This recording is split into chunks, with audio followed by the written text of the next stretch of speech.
د پاکستان د حکومت یو ځل بیا افغان کډوالو ته پام شو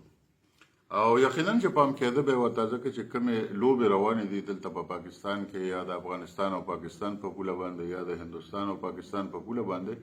او په هغې کې چې افغان کډوالو کوم شرمناک کردار پاتې شوی دی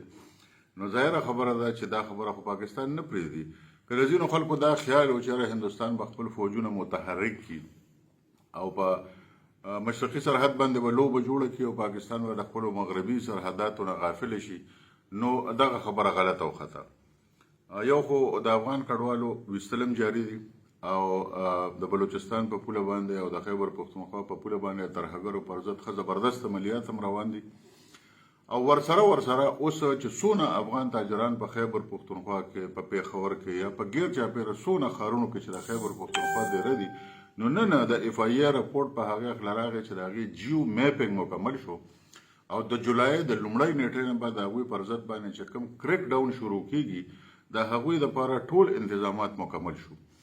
دا هغه تاجران دي چې دلته په پاکستان کې د کروڑونو اربونو روپو کاروبارونه لري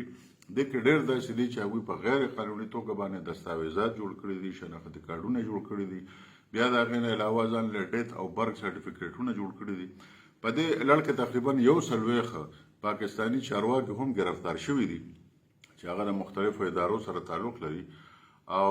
بلا د ویلج کونسلو او د یونین کونسلو سیکرټریان هم ګرفتار شوي دي د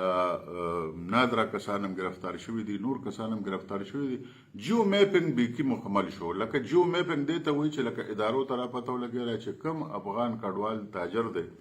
په کوم ځای کې کاروبار دی په کوم ځای کې اوسي په کوم ځای کې روزګار دی څونه روزګار دی چا سره شریک دی چا سره نه دی شریک د چا په نوم باندې کاروبار کوي د چا په نوم باندې ټرانزیکشن کوي دا ټول پته چې کومه ده هغه ادارو ولګوله او د جولای د لومړۍ نیټې نه د 2025 میلادي کال چې کوم کریک ډاون شروع کیږي د هغې لپاره ټول لوازمات برابر شو لہذا دغه کسان چې وایي چې افغانستان به هغه ځای کې متحرک شي او د پاکستان د ځواکونو او د پاکستان د ادارو به زموږ نه پام وړي نو د هغوی دا اندازه غلط او خطا